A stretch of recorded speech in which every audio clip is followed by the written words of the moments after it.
Court কিন্তু বলে দিছে সম্পত্তি ক্রোক করতে। কথা বলেন ঠিক না? এটা তো দুনিয়ার জিন্দেগি। এই কথা বলেন, এটা কিসের জিন্দেগি? ভিসা স্যাংশন দিচ্ছে আমেরিকা, কিচ্ছু করার নাই, এটা দুনিয়ার জিন্দেগি।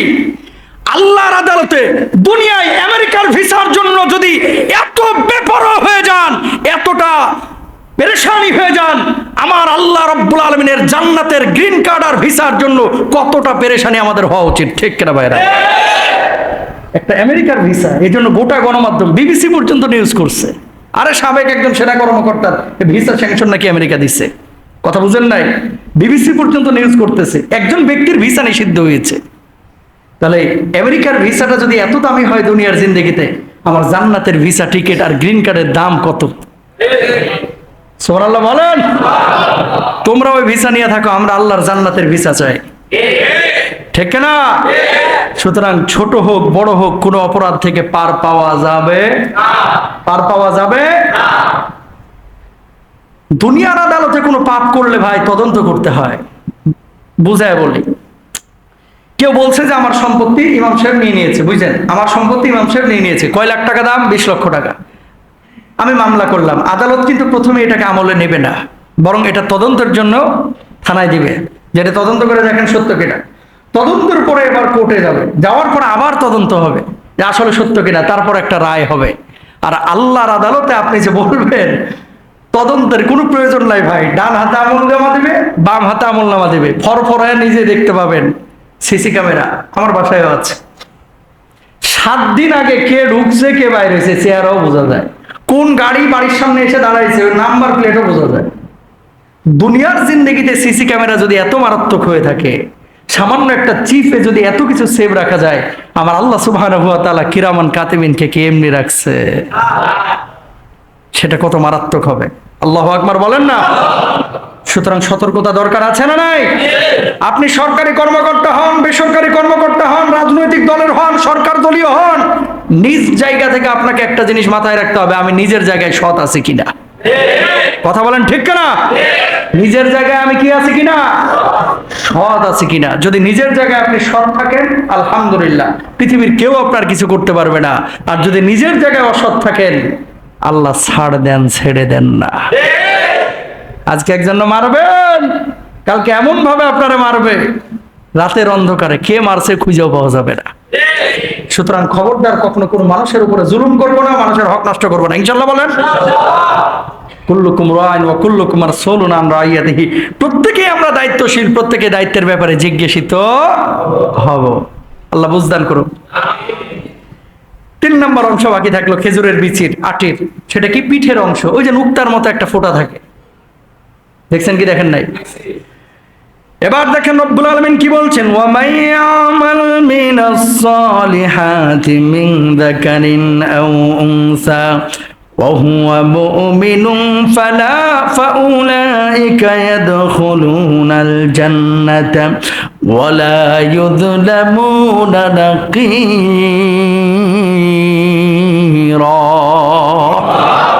রব্বুল আলামিন বললেন, কোন পুরুষ কিংবা নারী ঈমান থাকা অবস্থায় যদি ভালো কাজ করে, ওই পুরুষ এবং নারী সৎ কাজ করে যদি কবরের জিন্দেগিতে যায়, আল্লাহ রব্বুল আলামিন তাদের প্রতি নাকির পরিমাণ কোনো জুলুম করবেন না, বরং ওই নর এবং নারীকে আল্লাহ রব্বুল আলামিন জান্নাতে দাখিল করে দিবে। এদেরকে জান্নাত দাখিল করা হবে। এই ভাইরা আমার, জান্নাতে যখন মানুষকে দাখিল করা হবে, আঙ্গুর ফলগুলো হবে মটকার মতো। দুনিয়ার জিন্দেগিতে যে আম পাকছে না, আম পাকছে, গাছে আম ঝুলে থাকে, পাড়তে হয়, শেকড় থাকে নিচে, ফল থাকে উপরে। আর আখিরাতের জিন্দেগি, জান্নাতের জিন্দেগিতে ফলগুলো হবে নিচে, শেকড় থাকবে উপরে। সুবহানাল্লাহ বলেন না? ফল থাকবে কোথায়? নিচে, শেকড় থাকবে উপরে। জান্নাতের নিয়ামত দিতে দিতে দিতে দিতে আল্লাহ বলবে যে, এই গোলাম আর কি চাস? চা। আল্লাহ যা কল্পনা করেছি এর চাইতে কোটি কোটি গুণ তো বাড়াইয়া দিচ্ছেন, আর কিচ্ছু চাই না। কয় না আরো চা। আল্লাহর চাওয়ার বলতে কিছুই নাই। সুবহানাল্লাহ আল্লাহ না আরো চা। আল্লাহ একটা জিনিস বাকি আছে, সেটি হচ্ছে আপনার দিদার। আল্লাহ বলবে আজকে আমি সেটাও ঘটাইয়া দেব, আজ তোর আর আমার মধ্যে পর্দাহীন সাক্ষাৎ হবে। জান্নাতীদের সবচাইতে বড় নিয়ামত হচ্ছে এই নিয়ামত। এই জান্নাতে যাওয়ার জন্য কি জান্নাতে যাওয়ার কাজ করা লাগবে না? করা লাগবে কি লাগবে না? বলেন, নামাজ পড়া দরকার আছে না নাই? রোজা করা দরকার আছে না নাই? পৃথিবীর বুকে আল্লাহ সুবহানাহু ওয়া তাআলা যত জিনিস সৃষ্টি করেছেন, কোন জিনিসকে আল্লাহ সুবহানাহু ওয়া তাআলা এমনি এমনি সৃষ্টি করেন নাই, তৈরি করেন নাই। পেঁচা চিনেন? পেঁচা, এই 3-4 দিন আগে নিউজ করছে একটা চ্যানেল দেখলাম। পেঁচা তার সারা জীবনে 25 লক্ষ টাকার সম্পদ রক্ষা করে মানুষের। করে চাইছে সুবহানাল্লাহ কোন। বিজ্ঞানীরা গবেষণা করে দেখছে কয় লক্ষ টাকার? 25 লক্ষ টাকার সম্পদ রক্ষা করে একটা পেঁচা। বলবেন হুজুর কিভাবে? আমি বাকি তথ্যগুলো পরে দিচ্ছি, যেমন শুধু পেঁচা নিয়ে তথ্য দেব না, আরো যে অন্যান্য পশু পাখি আছে, যেমন বলতা যেটাকে বলেন, মৌমাছি, কেঁচা আছে না, কেঁচো যেটাকে বলা হয়, এই কেঁচো, সাপ, এগুলো আল্লাহ বানাইছে কেন? প্রত্যেকটা জিনিস আপনি দেখে মনে করতেছেন যে আসলে এটা মনে হয় আমার জন্য অনেক বড় ক্ষতিকর, আসলে ক্ষতিকর না, কিন্তু আপনি জানেন না, আপনার গবেষণা নাই। এই জন্য আল্লাহ তাআলা বলছে আল্লাহ সৃষ্টি নিয়ে গবেষণা করো, আল্লাহরে চিনতে পারবা। সুবহানাল্লাহ কোন। ওই চ্যানেলে শাইখ সিরাজ সাহেব কৃষি নিয়ে সবচেয়ে বেশি কাজ করে, আলহামদুলিল্লাহ, এটা ভালো উদ্যোগ। জৈব সার কিভাবে বানাইতে হয়, কৃষক উপকার হয় না, কৃষকের উপকৃত হয়। কেঁচো যেটা আছে আমাদের এই পরিবেশে, কেঁচোগুলো কি করে? হাগুমুতু করে আর কি, হাগু দেয়। এই যে হাগছে কেঁচো, কেঁচোর সাথে একটা রাসায়নিক, ওর পায়খানার সাথে রাসায়নিক একটা পদার্থ বাইর হয়। এই পদার্থটা ওই কেঁচোর পায়খানা আর আশপাশের যে মাটিগুলো আছে এগুলোর একটা সারে পরিণত করে, যে সারটা গাছের জন্য উপকারী।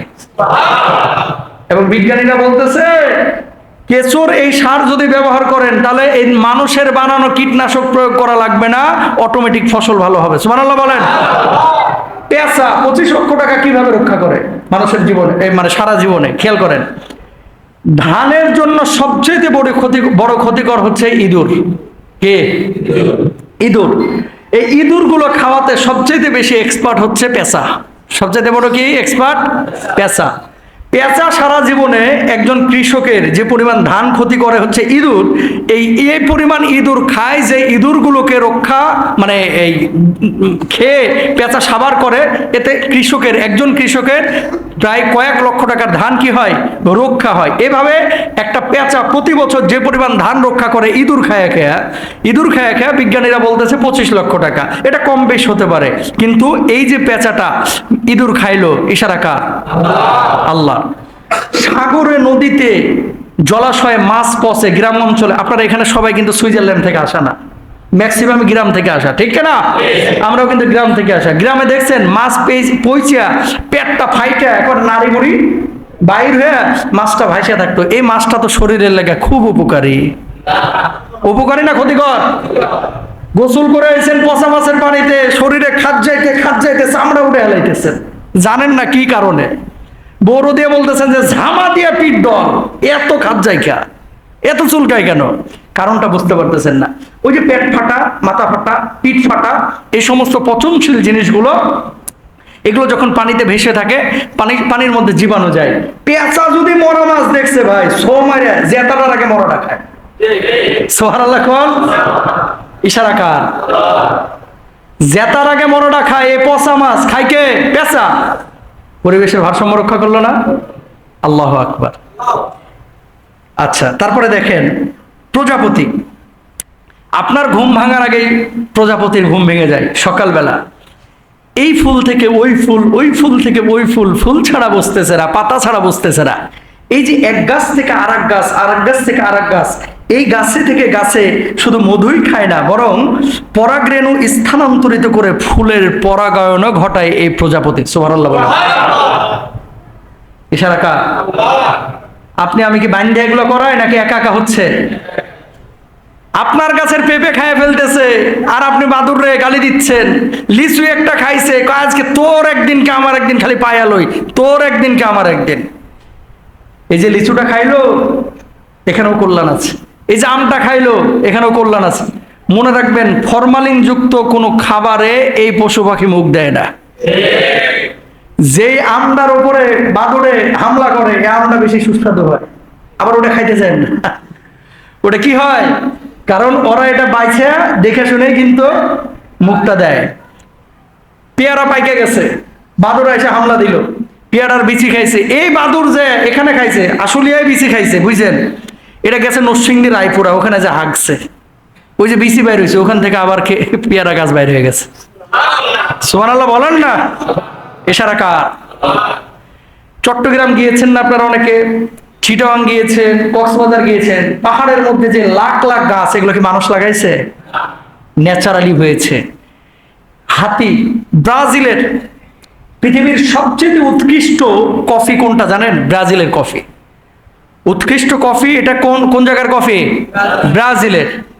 এই কফি তো গাছ থেকে হয়, কিন্তু এই কফিটা, ব্রাজিলের যে বিখ্যাত কফিটা, এটা মূলত কিসে থেকে আসে জানেন? হাতির লেদা থেকে। হাতির লেদা মানে হাতি খায়, খাওয়ার পরে যে লাদে, ওই লেদাটা ধুইয়া যে কফিটা বাইর হয়, এই কফিটা পৃথিবীর বুকে সবচেয়ে উচ্চ দামে বিক্রি হয়। এটা কিন্তু বাঙালিরা চোখেও দেখে না, এটা মার্কিনিরা পায়, ওই ব্রাজিলের ওরা পায়, মেক্সিকানরা পায়, কানাডিয়ানরা পায়। এই কফি বাংলাদেশে ঢুকলেও কিনতে পারবে না, এই জন্য এই হাতির লেদার কফি বাংলাদেশে ঢুকে না। সুবহানাল্লাহ বলেন। তার মানে কি? এই হাতিটারও আল্লাহ তাআলা মানুষের কল্যাণের জন্যই বানিয়েছেন। প্রজাপতি গেল। ব্যাঙ আসেন, ব্যাঙ। সারা বিশ্বে এখন পর্যন্ত ব্যাঙ আছে কত প্রজাতির? 4740 প্রজাতির ব্যাঙ গোটা পৃথিবীতে আছে। আস্তে কোন গুনাহ হবে। 4740 প্রজাতির ব্যাঙ সারা পৃথিবীতে আছে। আপনি দেখছেন কয়টা? 3 প্রকারের।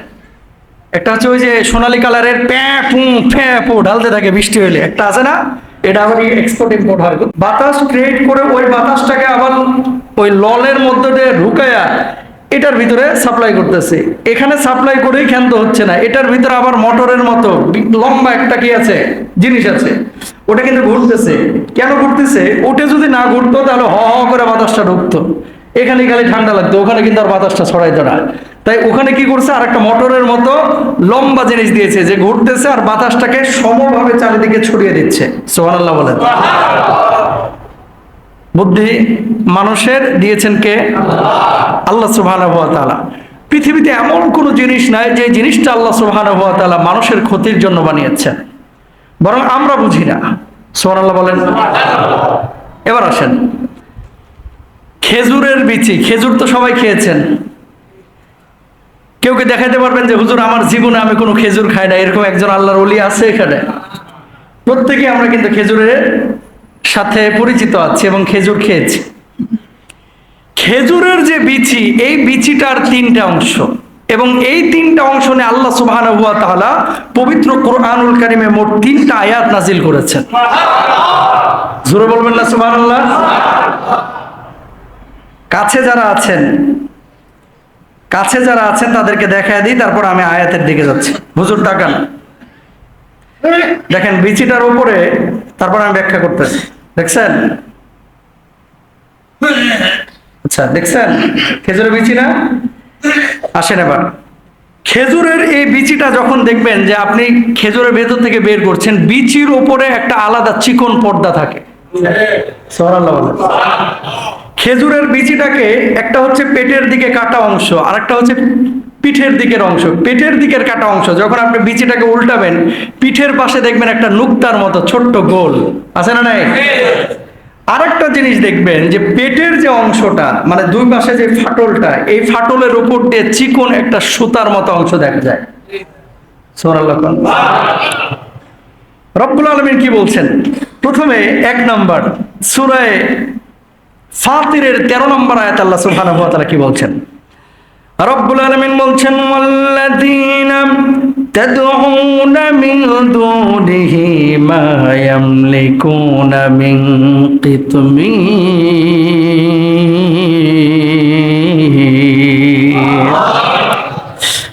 আর তোমরা আল্লাহ ব্যতীত যাদেরকে ডাকো, তারা খেজুরের আটির আবরণের অধিকারী নয়। মূর্তি পূজা আমার বাংলাদেশে অনেক ভাইরাই করে, ভারতের অনেক ভাইরাই করে, পশ্চিমা বিশ্বের অনেক ভাইরাই কিন্তু মূর্তি পূজা করে। যে সমস্ত মূর্তির পূজা করা হয়, এই মূর্তিগুলোকে পাথর দিয়ে মানুষই বানায়। এই পাথরগুলোকে যদি বলা হয় খেজুরের বীজের উপরে যে আবরণটা আছে, যে পর্দাটা আছে, এই পর্দাটা তুমি বানাইতে পারবা নাকি? সেই সক্ষমতাও সে রাখে না। যদি বলা হয় আমার জন্য একটু পানি বানাও, সে বলবে যে আমি পারবো না। যদি বলা হয় তুমি নিজের শক্তিতে দাঁড়িয়ে থাকো, ওটাও পারবে না। কথা বলেন না? এই যে মূর্তি যে বানানো হয়, পেছন দিয়ে কিন্তু একটা ওই বাঁশ টাস দিয়ে দাঁড় করায় রাখা হয়। কথা বলেন না কেন? আর যে সমস্ত মূর্তিকে খাবার দেওয়া হয়, ভোগ দেওয়া হয়, এই খাবার কিন্তু মূর্তি খায় না। মূর্তির আশপাশে যে চামচাগুলো থাকে, এই চামচাগুলো খায়। আবার যেদিন মানে এটারে ধ্বংস করা হয়, নিজে নিজে কিন্তু ধ্বংস হয় না, বানাচ্ছে মানুষ। আবার মানুষ বলতেছে এটাই স্রষ্টা। এটা কেমন স্রষ্টা যে নিজে খাইতে পারে না, লড়তে পারে না? নাকের মধ্যে দিয়ে যদি মশা হান্দা একটু তাড়াইতেও পারে না। পারেনি? একটা মশা উঠছে, আপনার নাকে ঢুকলে তো আপনি টিকতে পারবেন না। থাপড়ায় মশার কান মন ফাটায় আলাইবেন, পিষে আলাইবেন, ঠিক না? কানের মধ্যে যদি একটা মাছি ঢুকে, মাছিরা আস্ত রাখবেন নি, একবারে ডললে এটার একেবারে মেসাকার করে ফেলাইবেন। কিন্তু এই মূর্তির কানের মধ্যে ঢুকে, নাকের মধ্যে ঢুকে, মুখের মধ্যে ঢুকে, বৃষ্টিতে মূর্তির মাথার উপরে পানি পড়ে, পানিও কিন্তু আটকাইতে পারে না। সেই মূর্তি আপনার ভাগ্যের পরিবর্তন কি করবে? আল্লাহ রাব্বুল আলামিন সূরা ফাতিরের এই 13 নম্বর আয়াতের মধ্যে বলছে, যার উপাসনা তোমরা করতেছো নিজেই নিজের স্রষ্টাকে বানায়া, সে কখনো স্রষ্টা হতে পারে না। খেজুরের বীচির ওপরে যে আবরণটা আছে, এটা তো লোহার মতো শক্ত। শক্ত না নরম? ফু দিয়ে এটা উড়ায় ফেলা যায়। আল্লাহ বলতেছে, এত নরমাল একটা উদাহরণ দিচ্ছি যে ও এই খেজুরের বীচির আবরণটা পর্যন্ত উঠাইতে পারবে না, নাড়াইতে পারবে না। আল্লাহু আকবার। এই জন্য রব্বুল আলামিন কি বলছেন খেয়াল করেন, ওয়ালা ইন সাআলতাহুম মান খালাকাস সামাওয়াতি ওয়াল আরদি লা ইয়াকুলুন্না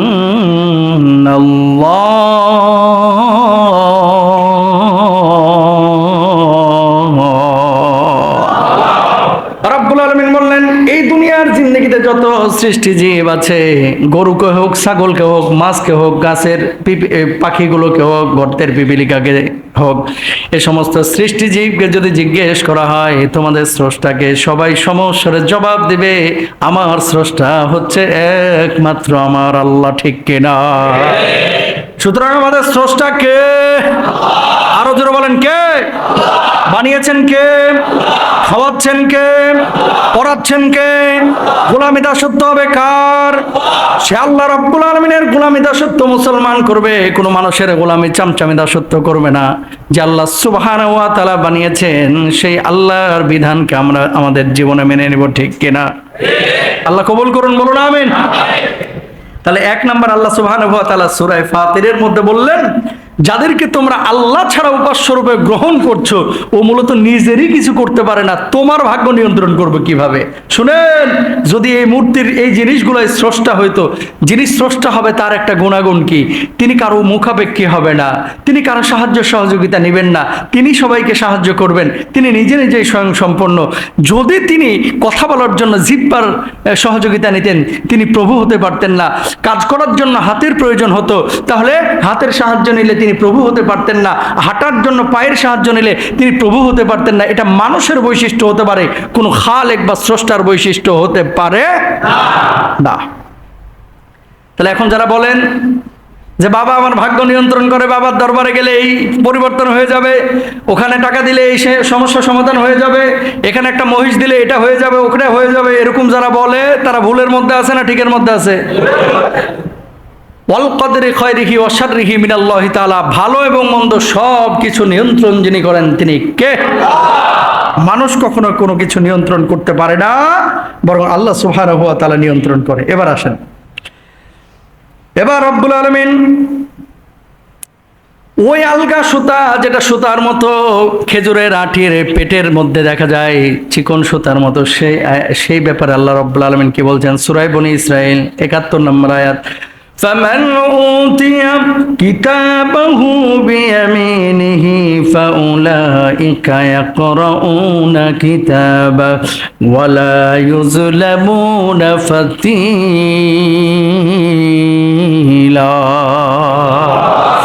রব্বুল আলামিন বললেন, যাদেরকে তাদের ডান হাতে আমল নামা দেওয়া হবে, তারা নিজেদের আমল নামা নিজেরাই পাঠ করবে এবং তাদের প্রতি ফাতিল পরিমাণ জুলুম করা হবে না।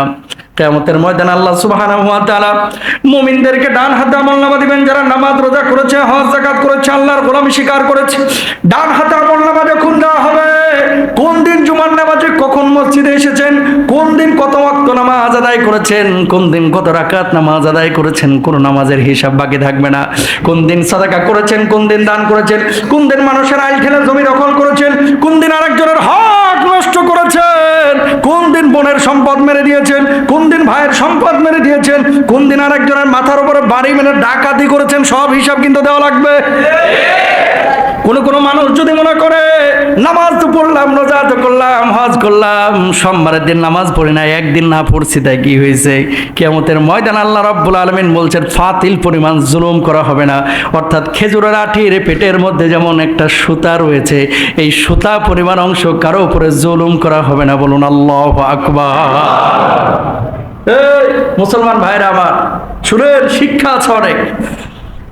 মানে এমন হতে পারে না, দুনিয়ার জিন্দেগিতে এরকম কিন্তু হয় যে ছেলে অপরাধ করেছে, আব্বাই চিন্তা করতেছে এসএসসিতে জিপিএ 5 পেয়েছে, এইচএসসিতে পেয়েছে, ওই ইন্টারমিডিয়েট পেয়েছে, দাখিল আলিমে পেয়েছে, অনার্সেও ভালো রেজাল্ট, আবার রিটেনে টিকে গেছে বিসিএসে। ওই একটু একটু অপরাধ করলে কি হয়েছে, ছেলে তো আমার মাশাআল্লাহ ভালো। দুনিয়ার জিন্দেগিতে এরকম হতে পারে, অফিসের বস না না ছেলেটা খুব ভালো কাজ কাম করে, একটু ভুল করছে, যাক মাফ করে দিলাম। আল্লাহর আদালতে এগুলো কিন্তু চলবে না। মাফের বিষয়টা পরে, কিন্তু যেটা করেছেন আগে সব কিছু ডিসপ্লে হবে, দেখা হবে, দেখা হবে, দেখা হবে, তারপরে হিসাব নিকাশ হবে। আল্লাহু আকবার বলেন। রাতের আধারে কারে মারছেন, কোন রিক্সাওয়ালারে ভাড়া দেন নাই, কোন বাসওয়ালারে ভাড়া দেন নাই, কোন দিন কতটুকু মানুষের উপরে জুলুম করেছেন, সব হিসাব কিন্তু দেওয়া লাগবে কার আদালতে। পালাইতে পারবেন না ভাই, বাঁচার কোনো উপায় নাই। ফাতিল পরিমাণ, এই কিঞ্চিত পরিমাণ, সুই সুতা পরিমাণ অংশ ফাঁকিবাজি করার কোনো সুযোগ। সেদিন মানুষ বলবে মালি হাদাল কিতাব লা ইউগাদিরু সাগীরাতাও ওয়ালা কাবীরা। ও আল্লাহ, কি এমন কিতাব দিলেন আমার হাতের মধ্যে, ছোটখাটো বিষয়গুলো দেখি ছাড়ে নাই। ও আল্লাহ, বড় বিষয়গুলোকেও ছাড়ে নাই। রাতের অন্ধকারে যখন পাপটা করেছিলাম কেউ তো দেখে নাই, শুধু আমি জানতাম। ও আল্লাহ, এই পাপটাও তো ফেরেশতারা ছাড়ে নাই। রব্বুল আলামিন সেদিন বলবে আমি তো কিয়ামতের ময়দানের আগে কোরআনুল কারীমে জানিয়ে দিয়েছিলাম সব কিছুর হিসাব হবে। ও বান্দা, দেখ দেখ দেখ আজকে তোর আমলের কি অবস্থা। মানুষ তখন আতঙ্কিত হয়ে যাবে। আল্লাহ রব্বুল আলামিন কাউকে ক্ষমা করবে আর কাউকে সেদিন জাহান্নামের মধ্যে নিক্ষেপ করবে।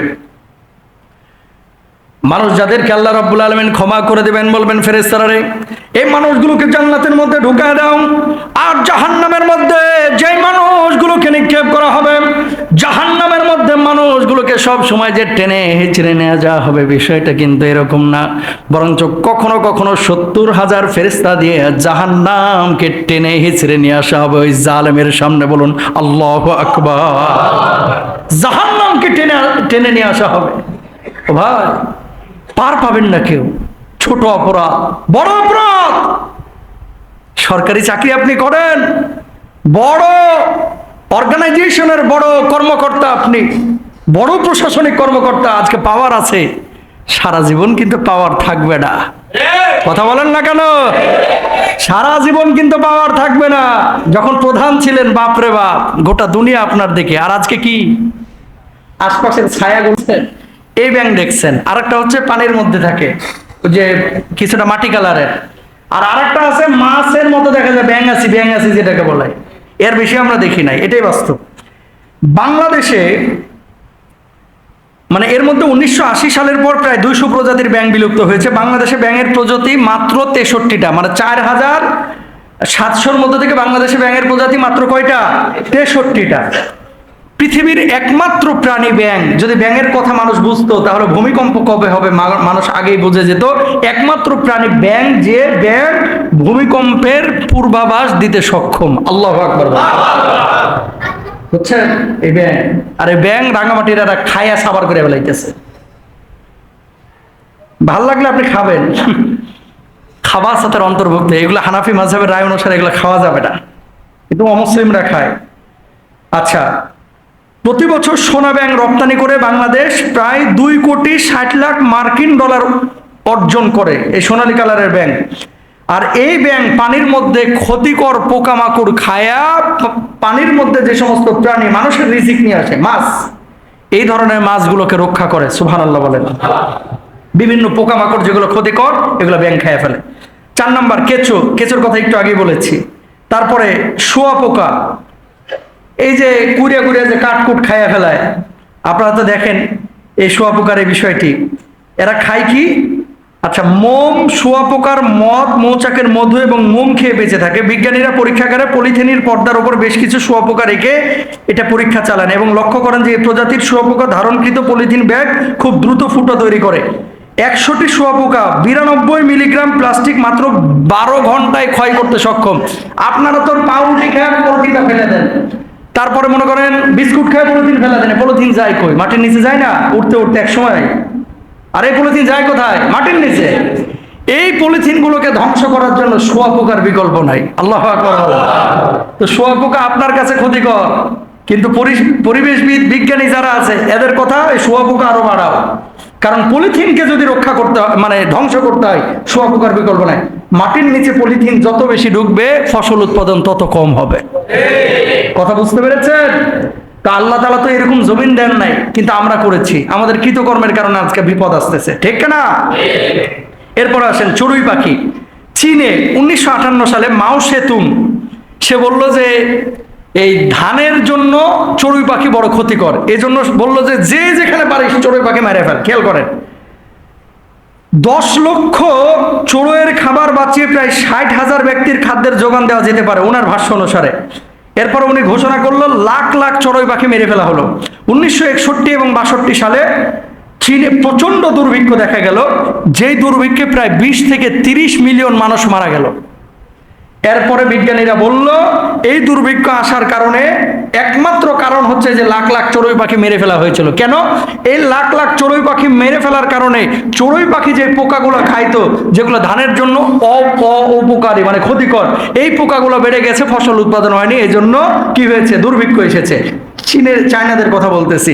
এরপর আল্লাহ সুবহানাহু ওয়া তাআলা তাদেরকে আবার রক্ষা করেছিলেন। তো যাই হোক, 20 থেকে 30 মিলিয়ন মানুষ কিন্তু মারা গিয়েছিল। চড়ুই পাখি এটা খাওয়ার জন্য আল্লাহ দেয় নাই।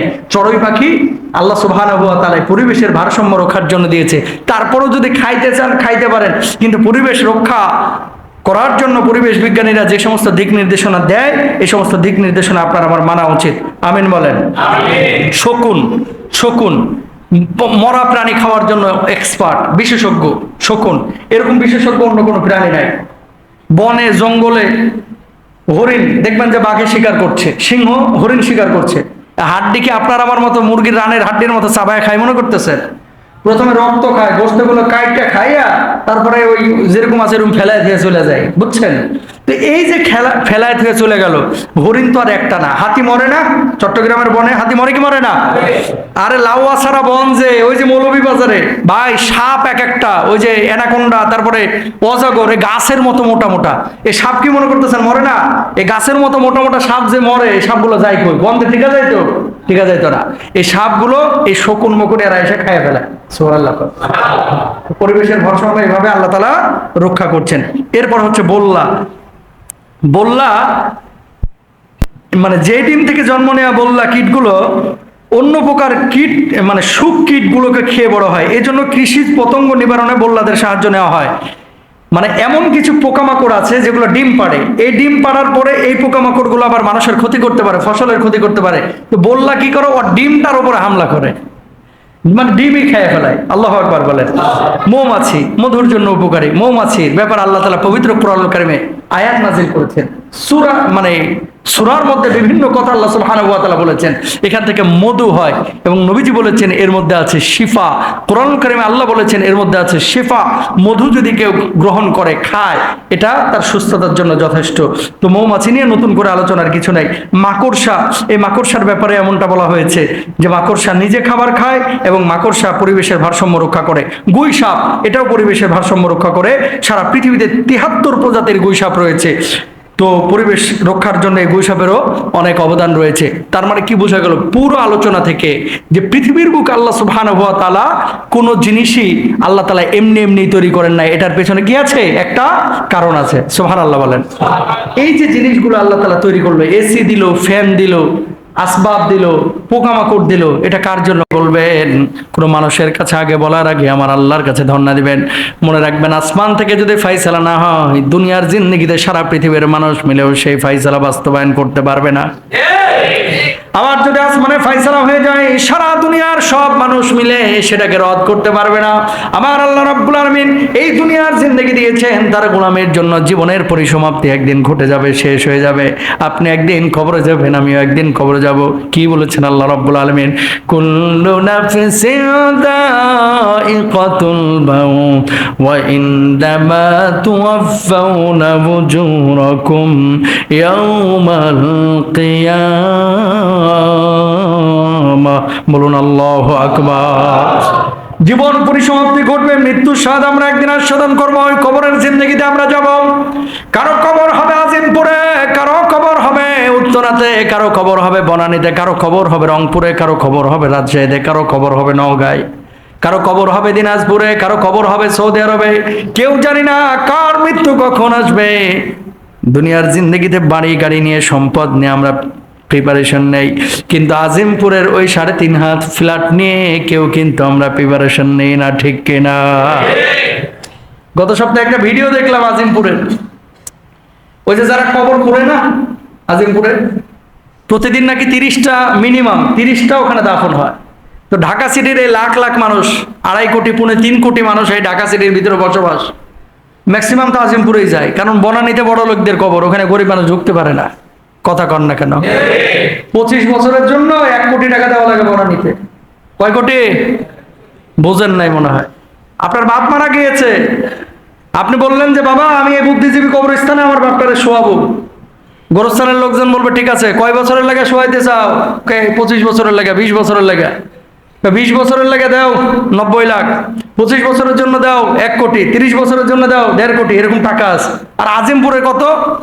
আজিমপুরে আপনি আপনার বাপ মাকে যদি দাফন করে আপনি যদি বলতে চান যে আমি এই কবরটা 10 বছর রাখতে চাই, তাহলে 5 লাখ দেওয়া লাগবে। কয় লাখ? 15 বছরের জন্য 10 লাখ, 20 বছরের জন্য 15 লাখ, 25 বছরের জন্য 20 লাখ। মানে একটা কবর যদি আপনি 25 বছর ওখানে রাখতে চান, কত লাখ দেওয়া লাগবে? 20 লাখ। অনেক পাগল আছে এটাই করে, বুঝেন নাই? অনেক পাগল আছে 20 লাখ টাকা দিয়ে এই কবরটারে রক্ষণাবেক্ষণ করে। আরে ভাই, তুই 20 লাখ টাকা দিয়ে 25 লাখ টাকা দিয়ে রংপুরে একটা মসজিদ বানাইতে পারবি তোর বাপের নামে। তোর বাপের কবর যেখানে যাই যাক, তুই রংপুরে একটা মসজিদ বানাই দে, ওই মসজিদের সব তোর বাপের কবরে ঢুকবে। বুঝে না বাঙালি কোথায় ইনভেস্ট করতে হয়। 1.5 কোটি টাকা কেন আমি বনানী কবরস্থানে দিয়ে আসবো? 1.5 কোটি টাকা দিয়ে একটা এতিমখানা করা যায়, বিশাল আকারের গ্রাম বলছে। একটা বৃদ্ধাশ্রম করা যায়, যেখানে না হলে 50টা বুড়ি রাখা যাবে। তো 1.5 কোটি টাকা আমি কবরস্থানে কেন লাগাবো? কবর আমার বাপ তো ওখানে শুয়ে নাই ভাই, লাশ ম্যাক্সিমাম পৌঁছে যায়, ঠিক না? হাড়গোড় থাকে। ওই যে কবর করতেছে, ভিডিওর মধ্যে দেখলাম, কোন চ্যানেল নিউজ করছে আজিমপুরে। কবর, ওদের কাছে মানুষের হাড্ডি, এটা ডাল ভাত, বুঝেন নাই? এই হাড্ডি নিয়ে দেখাচ্ছে, এই যে এটা পায়ের হাড্ডি, এই যে এটা হাতের হাড্ডি, এই যে এটা মাথার খুলি নিয়ে এইভাবে আবার নাচাইতেছে। কথা বুঝেন নাই? মানে এটা ওদের কাছে কোনো বিষয় না, এটা কোনো বিষয় না। আহা, এই তো জীবন। কত হুমরা সুমরা, কত প্রভাব প্রতিপত্তি, কত টাকাওয়ালা। মরার পরে রিক্সাওয়ালারও খুলি যেরকম, ওই পায়ের হাড্ডি যেরকম, ওই কোটিপতি ওই লোকটারও পায়ের হাড্ডি মাথার হাড্ডি একই। ওখানে কিন্তু আর কোনো বিভাজন নাই। যে কথা বলতেছিলাম, এই দুনিয়ার জিন্দেগির পরিসমাপ্তি একদিন ঘটে যাবে। কবরের এত দাম, কবরের পেছনে এত ইনভেস্ট করার দরকার নাই। কবর স্বাভাবিকভাবে রাখবেন, রাখার পরে যখন কবরের কয়েক বছর পর যখন নিশ্চিহ্ন হয়ে যাবে, স্বাভাবিকভাবে গোরস্থান এলাকা ভিত্তিক ওই কবরের উপরে আরেকটা কবর ঢুকবে, এটা জায়েজ আছে। ওই কবরের উপর আরেকটা কবর ঢুকবে। সবাই যদি জমি কিনা কবরস্থান বানাইতে থাকেন, তাহলে এই পৃথিবী আর পৃথিবী থাকবে না, ওই দেশটা গোরস্থান হয়ে যাইব, ঠিক কিনা বলেন? পুরো ঢাকা সিটির মধ্যে এখন প্রায় 3 কোটি মানুষ। কয় কোটি? 3 কোটি মানুষকে কম মনে করতেছেন? সবাই যদি এখন বলে ফ্ল্যাটের মতো যে ভাই আমি এখানে কবর করব, এখানে কবর করবে, ঢাকা সিটি হয়ে যাবে গোরস্থান, মানুষ বসবাস করতে পারবে না। এই জন্য বাপকে দাফন করার পরে, মাকে দাফন করার পরে কবরস্থানে কবরটাকে সংরক্ষণ করার জন্য 1.5 কোটি 2 কোটি 25 লাখ 20 লাখ খরচ করতে হবে। এটা আননেসেসারি, এটা পাগল, এরা বুঝে না। আমাদের কাছে আসেন, বুঝিয়ে দিই। বাপের জন্য যে টাকাটা ওই কবরস্থানে খরচ করবেন, এই টাকাটা এতিমখানায় দেন, এই টাকাটা মসজিদে দেন, এই টাকাটা লিল্লা বোর্ডিং এ দেন, এই টাকাটা কোনো বৃদ্ধাশ্রমে দেন। আপনার বাপ কবরে তো উপরে টাইলস লাগাইছেন মার্বেল পাথরের, কয় টাকা দাম? সর্বোচ্চ 1 লাখ। আর আপনার বাপকে আল্লাহ তাআলা জান্নাতে বালাখানায় ঢুকায় দিবে। সুবহানাল্লাহ বলেন না? আল্লাহ বোঝার তৌফিক দান করুক। আরো জোরে বলেন। প্রিয় ভাইরা আমার, তাহলে এই দুনিয়ার জিন্দেগির পরিসমাপ্তি একদিন ঘটে যাবে। আমরা সবাই কিন্তু চলে যাবো এই পৃথিবী ছেড়ে। আমরা কেউ থাকবো না। শুধু মাথা দিয়ে ভাবলে হবে না, অন্তর দিয়েও ভাবতে হবে। কথা বুঝছেন? এই পৃথিবীর বুকে আমরা তো ভাবি অনেক, এমন বুদ্ধিজীবী আছি যে বুদ্ধি মানে মাথায় ব্রেনের উপরে এত চাপ পড়ছে যে চুল আর মাথায় ঠিক না, এখন চুল গেছে গা উইয়া। তারপরে খালি আজে বাজে বকে। একবার আল্লাহ নাই, নবী আছে, নবী নাই, আল্লাহ আছে, সব কিছু এমনি এমনি হয়ে গেছে। ন্যাচারাল কিছু মানুষ আছে না, নাস্তিক, কয় সব কিছু এমনি এমনি হয়েছে, এ হায়াত মত এগুলো এমনি এমনি, আবার দুনিয়া থেকে একদিন বিদায় নিয়ে চলে যাবো, সবই এমনি এমনি, সব এমনি এমনি, সবই এমনি এমনি। অসুস্থ হইলে তখন আবার হসপিটালে দৌড়াস খায়, এমনি এমনি তো ঠিক হইব। কথা বলেন না কেন? অসুস্থ হইলে হসপিটালে যাও কেন? করোনা হইলো মানে ভ্যাকসিন দিলা কেন? সব তো এমনি এমনি, কোনো কিছুই এমনি এমনি না। একজন নিয়ন্ত্রণকারী আছেন, তিনি কে? আল্লাহ সুবহানাহু। শুধুমাত্র মাথা দিয়ে ভাবলে হবে না, অন্তর দিয়ে ভাবতে হবে। কি দিয়া? অন্তর দিয়ে। শুনেন, সূরা আল্লাহ সুবহানাহু ওয়া তাআলা কি বলছেন? সূরা আহজাবের মধ্যে বলছেন, দেখেন কি বলছে আল্লাহ সুবহানাহু ওয়া তাআলা সূরা আহজাবের 12 নম্বর আয়াতে কি বলছেন? وَإِذْ يَقُولُ الْمُنَافِقُونَ وَالَّذِينَ فِي قُلُوبِهِم مَّرَضٌ مَّا وَعَدَنَا اللَّهُ وَرَسُولُهُ إِلَّا غُرُورًا। আল্লাহু আকবার বলেন। এবং মুনাফিকরাও, যাদের অন্তরে ছিল ব্যাধি, তারা বলেছিল আল্লাহ এবং তার রাসূল আমাদেরকে যে প্রতিশ্রুতি দিয়েছিলেন তা প্রতারণা ছাড়া আর কিছুই না, ধোঁকা ছাড়া আর কিছুই না। নাউজুবিল্লাহ বলেন। মুনাফিকদের যাদের অন্তরে ছিল ব্যাধি, মাথায় ছিল ব্যাধি, আল্লাহ কিন্তু এটা বলে নাই, ছিল কোথায়? অন্তরে। এরপরে দেখেন সূরা সিজদা 9 নম্বর আয়াতের মধ্যে আল্লাহ রাব্বুল আলামিন কি বলছেন? সুম্মা সাওয়াহু ওয়া নাফাখা ফীহি মির রূহিহি ওয়া জাআলা লাকুমুস সামআ ওয়াল আবসারা ওয়াল আফইদা ক্বালিলাম মা তাশকুরুন।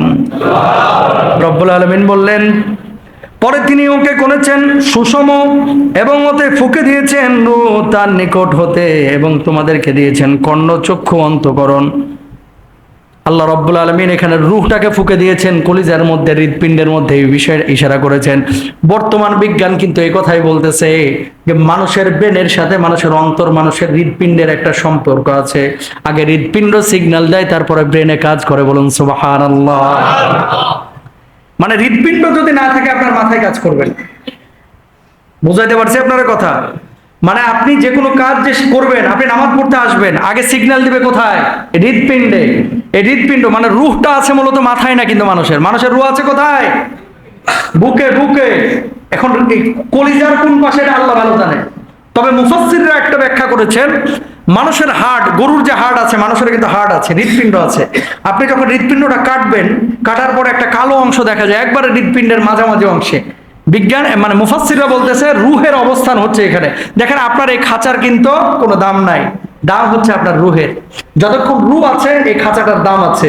রুহ যখন উড়ে চলে যাবে, একটা খাঁচা থেকে পাখি উড়ে গেলে যেমন সেই খাঁচার কোনো দাম নাই, এই রুহটা যদি, রুহ নামক পাখিটা যদি বডি থেকে উড়ে যায়, এই বডির কোনো দাম নাই। প্রাণ পাখিরে হারের খাঁচায় বন্দি কইরা দিয়ার বিধি বানাইলা মানুষ।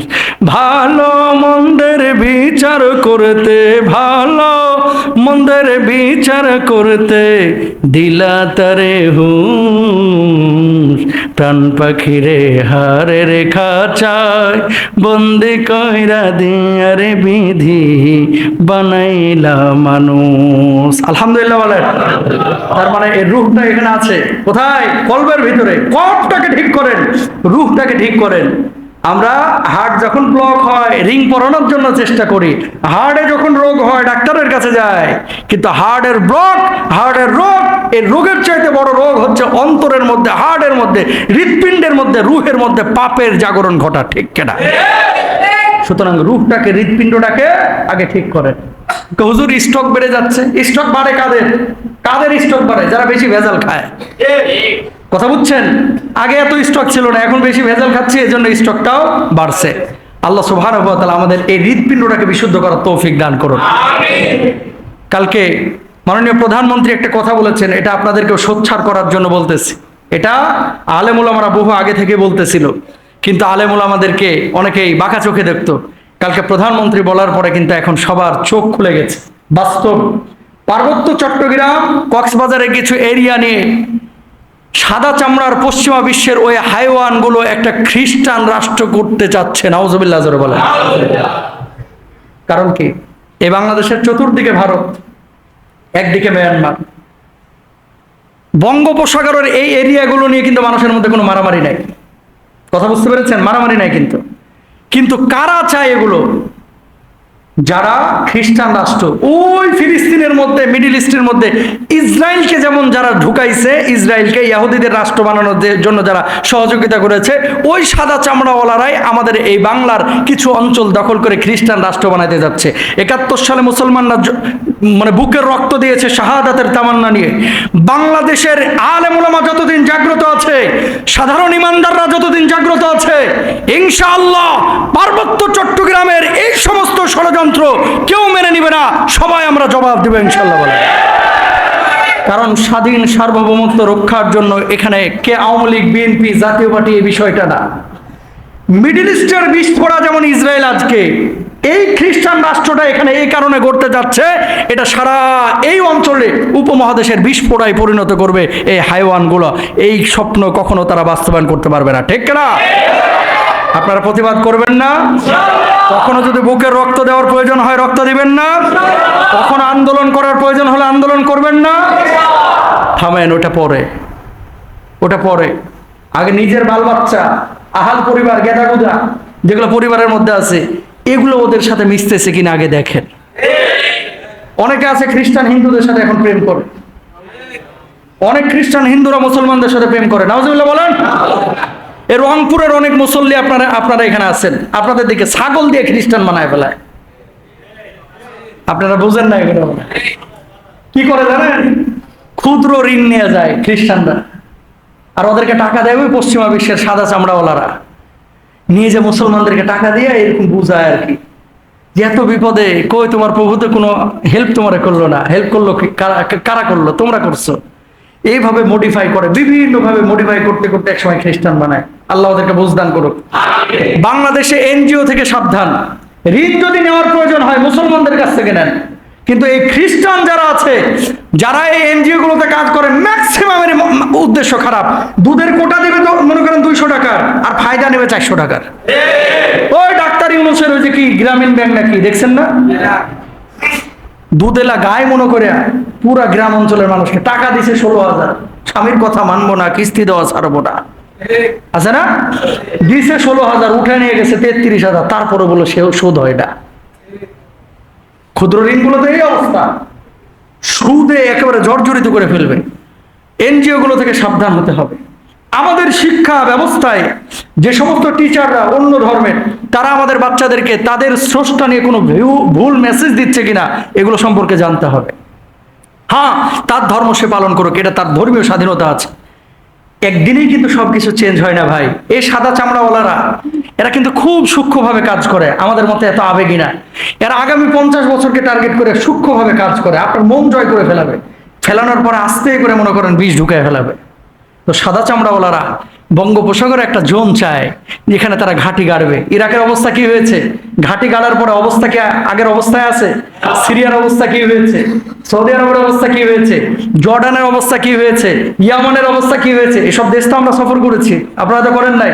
যা দেখবেন রাষ্ট্রনায়ক আছে, রাষ্ট্র আছে, কিন্তু রাষ্ট্রের স্বাধীনতা সার্বভৌমত্ব নেই। সুতরাং আপনার ঈমান, আপনার তাহজিব তামাদ্দুন এগুলো রক্ষা করতে হলে খ্রিস্টান দেশ যারা নির্মাণ করতে চায় আমাদের এই দেশের ভূখণ্ড দখল করে এদেরকে কড়া জবাব দিতে হবে, ইনশাআল্লাহ বলেন। কারণ আমাদের এই দেশ অনেক রক্তের বিনিময়ে অর্জিত হয়েছে, আমাদের স্বাধীনতা, আমাদের সংগ্রাম, আমাদের অনেক কিছু এটার পেছনে ক্ষয় হয়েছে। আল্লাহ তাআলা তৌফিক দান করুন। বলবেন হুজুর এই আলোচনা কেন দরকার ছিল? শুনেন, যখন গবেষণা করতে করতে করতে করতে যখন মানুষ বা সরকার প্রধানরা এই ধরনের কথাগুলো বলে, জাতীয় ইস্যু হিসেবে আপনাদেরকে সতর্ক করা দরকার। না হলে কি নিজে নামাজি মুসল্লি হয়ে থাকবেন, কপালে 6 ইঞ্চি কালো দাগ, আর ছেলে খ্রিস্টান হয়ে বয়ে থাকবো। ছেলেরে আমেরিকা পড়তে পাঠাইবেন, আমেরিকা পড়তে পাঠাইবেন, ছেলে যাওয়ার পরে মনে করেন মাশাআল্লাহ বাপ তো হাজী সাহেব, ছেলে গেছে গে ওইদিকে অ্যাঙ্গেলে গইয়া, কিচ্ছু করতে পারবেন না। সুতরাং ছেলে মেয়েদেরকে এখন থেকে এভাবে প্রস্তুত করতে হবে। আল্লাহ তাআলা তৌফিক দান করুক, ইনশাআল্লাহ বলেন।